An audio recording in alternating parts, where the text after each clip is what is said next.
May programa na po ba ang AIM para sa growing online marketing?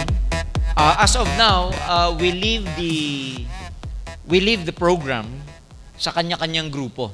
Kung mapapansin nyo po ang AIM, ang management, yung galing sa amin na training open for every group, for everyone, wala kaming ganung program because we want it to be safe for everyone, Roy. Yeah. Safe in the sense na may grupo kasi na ang thrust nila, yung lakas nila, nasa offline marketing. Yes.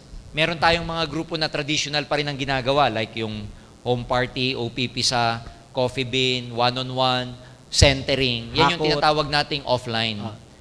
Merong mga umuusbong na grupo, although in our numbers, siguro mga 30% or even less of distributors nasa online. More or less, mga nasa 75% to 80% pa rin ang traditional. So 20% lang yung nag-online.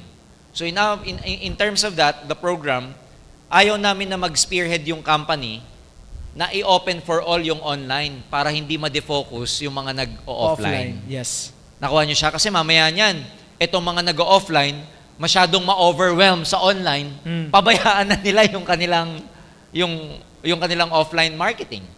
Yung online naman, kaya naman kami kampante na lalo silang mag-grow because yung mga nag-online marketing, meron silang mga responsible upline leaders who take charge of the program to train their groups down the line in terms of online marketing.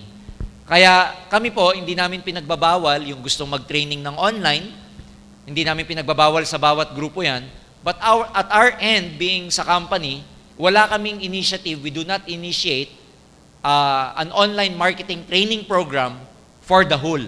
In other words, we leave that to the upline. Basta kami, tinitignan lang namin, nire-regulate lang namin. Nire-regulate in terms of, basta yung nagte-training sa online, walang company policy violations, yung mga gagawa ng website, ipinasa muna sa amin para ma-assess namin, tinitignan namin yung mga blogs nila kung tama. So hanggang dun lang yung amin. To make everyone follow and comply with our company policies.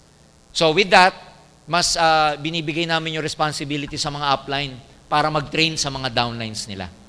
So later on, ang maaasahan nyo lang sa kumpanya, we are doing everything na mag-open ng maraming countries para sa mga online marketing distributors ninyo.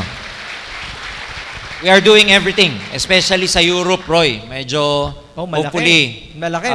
Let's pray na, matuloy na yung ginagawa naming expansion sa Europe eventually.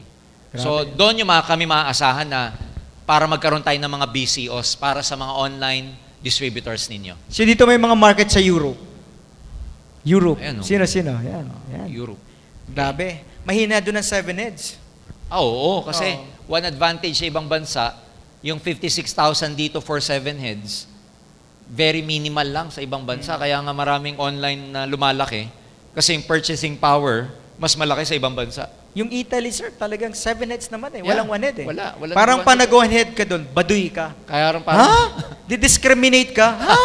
1 head ka lang? So parang hindi... Parang hindi ka low end ka. So, parang 7 hindi heads ka in, talaga. no? Pag Gusto nyo ba yun? Lahat sa ilalim mo 7 heads? Yung pag may nag-1 head, ano to? Bakterya. Joke lang. So, sarap nun, di ba? Nakita mo puro 7 head, puro plus out ka araw-araw. Ayan.